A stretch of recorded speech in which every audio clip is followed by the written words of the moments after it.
Why does Amir keep saying he's a level above?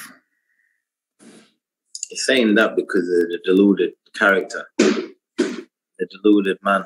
You know, he's believing the guys, the yes men behind him. You know, and he's believing. You know, he's believing. You know what they're saying basically, and he's in cuckoo land, and he's gonna know real quick when that bell rings that he's in cuckoo land when I'm like chucking leather at him. Right, I'm guessing there's a lot of people with questions. Matt, who are we going with first?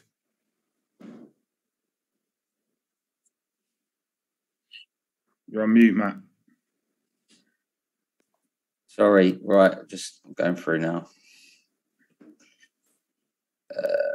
We're going to go Jonathan Pinfield. Cal, why is this fight so personal for you?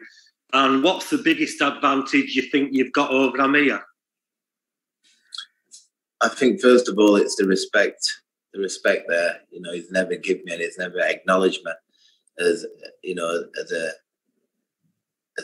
great fighter. He's never acknowledged me, you know, but and we're the same way, you know. I've always acknowledged him, you know. I think that he's done great in his career, you know, doing what he's done. I've never dissed him in that way.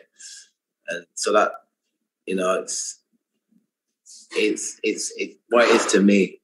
You know, I'm competitive, you know, and when someone says that they can beat me, you know, and I think otherwise, you know, I want to show everyone that, you know, I'm the best. And I think that it's just dislike. I just don't like his face, basically. I don't like his face. I don't like his face, mate, honestly. And I'm looking forward to getting this fight. I'm just looking forward to it now.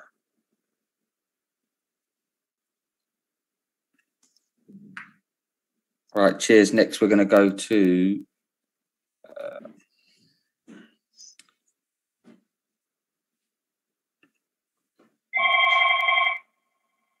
Ben Thompson from Fight Hype.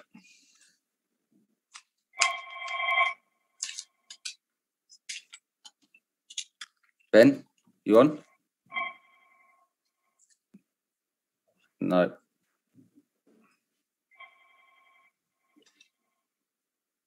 All right, we'll move to Robert Harding. Hi, Cal. Nice to see you looking so good out there. The weather looks a little bit better than over here. Rob Harding from The Undisputed. What strategy do you think Amir is going to bring to this fight, and how are you going to combat that strategy? You know, I'm just training for every different situation. You know, I think that a top level fighter just adapt. You know, he adapts. You know, if I think that he's gonna go out a certain way, you know, and it doesn't go out that way. You know, some fighters might fall to bits, but you know, I just adapt. And as long as I'm 100%, which I am, you know, I've got no problem. You know, my worst thing is competing against myself, and I know that if I'm 100%, you know, I'm hard to beat. You know, basically, and I'm going to be turning up 100% for this fight. You know, I'd be absolutely deluded like nuts if I weren't. Do you think he's going to come and run or meet you ring centre from the off? You know, I think sometimes he might want to prove to the fans that, you know, that he can come in there and like he'd been saying, this deluded guy saying that he'd beat me with one hand before, you know, and I'm levels and levels below him. So if he thinks that, I'm thinking, is he going to come out and try and get rid of me and think that he can fight with me? And then sometimes I think, you know, he's going to get on his bike and start running about and make it a stinker and not want to fight, you know. So, you know, I've gone over and I go over and over and over it in my head, you know, all right, this fight's going to pan out. And every time I'm going over it, you know, I just see one winner, and that's me. Right, next on to Boxing UK, Steve Bilton. Hi, Kell. It's Steve from Boxing UK. How you doing, mate? Hi, Kell. Kell, we've spoken quite a few times in regards to Amir Khan, and you've always said that you've always wanted it, and he's never wanted it. What do you think's changed now?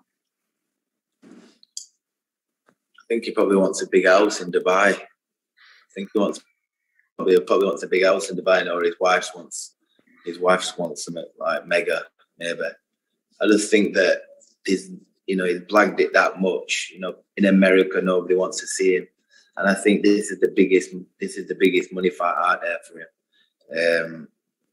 I think it's the biggest money fight, and I think maybe he might think that he's seen my last performance. He might think, the time's right for I'm the right for the taking, maybe, but he'd be absolutely so wrong. Good luck on the 19th, Kell. Cheers. Right, next we're going to go to Joey Mills, Betfred. Joey, there? I am, yeah. Hi, Kell. How you doing? How you doing, mate? Yeah, good, thank you. So, what's your mindset going into this fight? Do you see it more as just proving that you're a better boxer than Amir Khan, or is there something more personal than that? I think. Sorry about that. Over there. I can hear you, but I can't see you. Have you got me? Not on video. Someone tried to phone him. Let me just try and wait.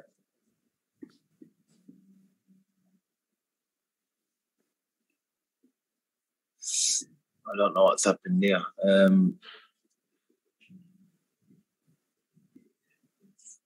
you hear me? We can hear. Can't see, but we can hear you.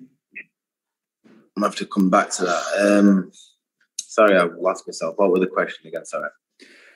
So your mindset going into the fight, are you looking at it as just proving you're a better boxer than Amir Khan, or is there something more personal at play for you? I think that I just want to prove that I'm a better fighter than a better boxer, better fighter. More heart. I'm just an all-round, competitive fighter. And I just want to show him, because he is deluded. I want to show him that I'm the man. What I'm saying I am, and I want the fans to witness it and see it. And I obviously want to get them, a fabulous fight. That's great. Thank you, Kell. Good luck in the fight. Cheers. Kell, do you want to try and fix that video just so? So I'm looking at the bottom of the screen. It says start video with a cross through it. And when I click on it, it says you cannot start your video because the host has disabled it. Okay. So okay. I'm just trying to think. Participants 31, maybe more. Maybe look at that. It says meeting settings, maybe. There you go. Can you do that now? Where meeting settings, and it says touch up. Can you try to start the video again? What you were doing before? Right. Okay. Yeah, that's it. Yeah. We're back in business. Right. So next we're going to go to Lohan Shaw. Hi, Kell. So you were quoted recently as saying, I don't really think about losing, but if we have to bring that up, and even though I can't get that in my head that I am going to lose, but I would call it a draw. End of the boxing, gloves to be hung up. Does that takeaway reflect what the articles are saying, like you are hinting at retirement? Because it could easily be taken out of context. Is that what you were hinting at, or was that kind of taken out of context? I think it would probably take it out of context. A fighter, who's used to winning, never has losing in the mind. I don't think for a second about losing this fight. Every single day I'm growing in confidence just with the results I'm getting. And what my coaches are saying, how I'm looking, and everyone around me got a smile on their face because they can feel and see the buzz and the excitement and the body taking shape, and coming back between rounds and not breathing. My fitness is coming there, and the sharpness, the accuracy, the speed, everything's coming. So I'm I'm not thinking about retirement. I'm thinking about Amir Khan on February 19th, and I'm thinking, I feel fantastic. I'm smiling. I'm happy, you know, and that's what I'm thinking. You know, the mojo's, you know, here again, and I'm really enjoying training. I'm really enjoying the training sessions, believe it or not, and they are brutal. I'm really enjoying, you know, the recovery. I'm enjoying, you know, the people around me. You know, everyone's in a good place because they're seeing me happy and they're seeing the results we're getting.